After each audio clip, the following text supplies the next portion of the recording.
Olá, neste vídeo vamos aprender a determinar a equação de uma circunferência dados 3 pontos pelos quais ela passa de forma rápida. Então você tem os pontos x1, y1, x2, y2 e x3, y3, e o primeiro passo é você escrever essa expressão já substituindo os valores dos seus dois primeiros pontos. Nesse caso eu estou tomando o ponto P1 e P2 para montar, mas você poderia escolher quaisquer dois desses três para montar essa equação e obedecendo, é claro, essa regrinha de que o r de xy está aqui, ele vai ser a equação da reta geral que passa por P1 e P2. Se você tivesse escolhido P1 e P3, você teria de substituir onde aparece x2 e y2 por x3 e y3 respectivamente, além de determinar o r com esses dois pontos, P1 e P3. Então, esse primeiro passo, você basicamente toma os dois pontos que forem mais fáceis de efetuar contas ali de multiplicação, aqueles que provavelmente vão ter zero na sua ordenada ou abscissa, e depois você vai montar nesse primeiro passo a sua equação da reta geral que passa pelos dois pontos que você escolheu. Depois, para você encontrar o alfa no passo 2, você coloca o ponto que você não escolheu lá no passo 1. Então, você escolheu dois pontos no primeiro passo e sobrou um terceiro ponto. É justamente com ele que você vai determinar o alfa. E o terceiro passo se resume a completar quadrados para você identificar o centro da sua circunferência e o raio dela também. Bom, vamos aplicar isso em alguns problemas. Então, você tem o exercício que pede para você determinar a equação da circunferência que passa por esses pontos. Então, eu vou escolher o P1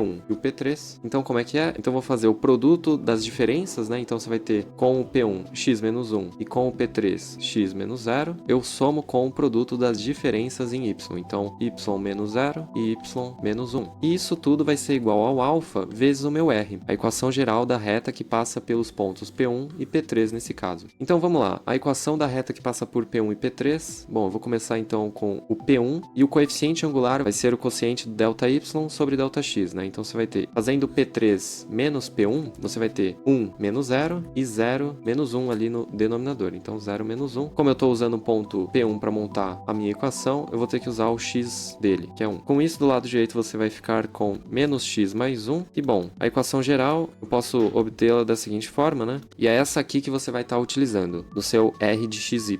E daí, basta fazer a multiplicação. Então, x mais y menos 1. E, bom, eu não utilizei o ponto P2 e é agora que ele entra em ação para eu determinar o meu alvo. Então, isso aqui seria o rascunho para você determinar o r de x. E agora basta substituir o meu x por menos 1 e o meu y por 0, né? Então você vai ficar com menos 1 menos 1, menos 1 menos 0, mais 0 menos 0 e 0 menos 1. Isso vai ser igual a alfa, que multiplica menos 1 mais 0, menos 1. Então do lado direito você vai ter menos 2 alfa. Aqui você vai para 0 e desse outro lado você vai ficar com 2. Então você pode dizer que alfa vale menos 1. Do lado esquerdo você vai ter menos 2. E agora que você tem o alfa, basta substituir de volta ali na sua equação do passo 1 para determinar a sua equação geral da circunferência. Então você vai ter x que multiplica x menos 1 mais y que multiplica y menos 1 sendo igual a menos x mais y menos 1. Então vou fazer a distributiva ali do lado esquerdo e aplicar a distributiva aqui do sinal de menos no lado direito também. Então você vai ficar com x ao quadrado menos x mais y ao quadrado menos y igual a menos x menos y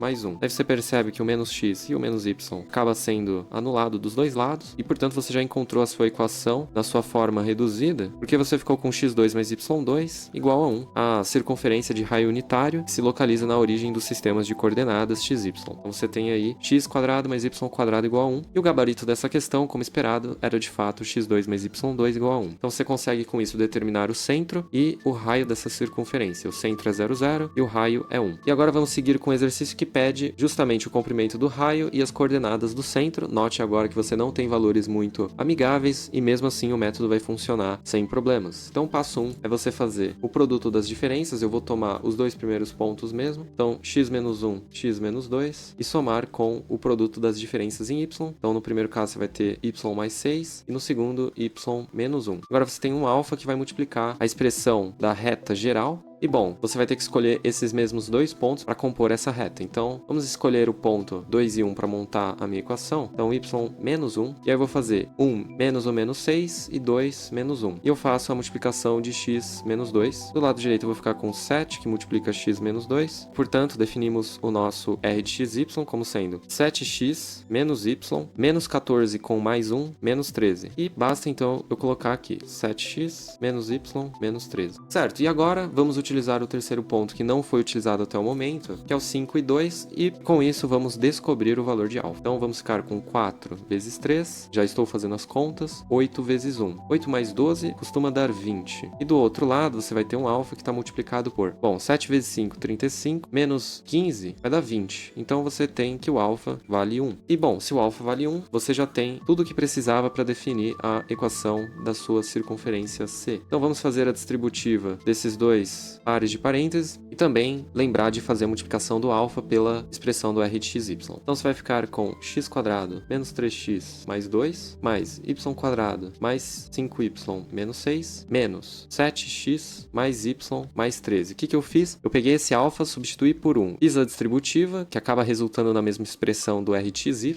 e passei para o lado esquerdo da minha igualdade. Deve ser troca os sinais, né? E tudo isso é zero. E agora vem o terceiro passo, que é completar os quadrados. E daí você vai ficar com x² menos 10x mais y² mais 6y e os termos independentes, menos 4 mais 13 vai dar mais 9. E bom, agora de fato podemos utilizar o trinômio quadrado perfeito. Daí você vai precisar de um x menos 5 ao quadrado, mais um y mais 3 ao quadrado. Eu vou ter que adicionar no outro lado da igualdade o quadrado de 5 e o quadrado de 3, então vou ter que adicionar 34, que é 25 mais 9, e jogar esse 9 para o outro lado, menos 9. No caso, você vai ter 25. Tá lá, você definiu o seu centro, que vai ser 5 menos 3, e o seu raio, que vai ser a raiz quadrada do 25, que sabemos que vale 5. E com isso você definiu o centro e o raio da sua circunferência, que passa por aqueles pontos 1, menos 6, 2, 1 e 5, 2. Bom, aí tem uma lição de casa para você testar o que você acabou de aprender, determinar a equação da circunferência que passa por esses pontos, no caso, a equação reduzida da circunferência. E daí, jogando essa situação no GeoGebra, você vai ver que a circunferência que passa por esses pontos A, B e C, na verdade, é x mais 9 ao quadrado, y menos 26 ao quadrado, igual a 725. Com isso você tem não só a equação reduzida dessa circunferência, mas você também sabe do valor do raio e a localização do seu centro. É isso, muito obrigado e até uma próxima.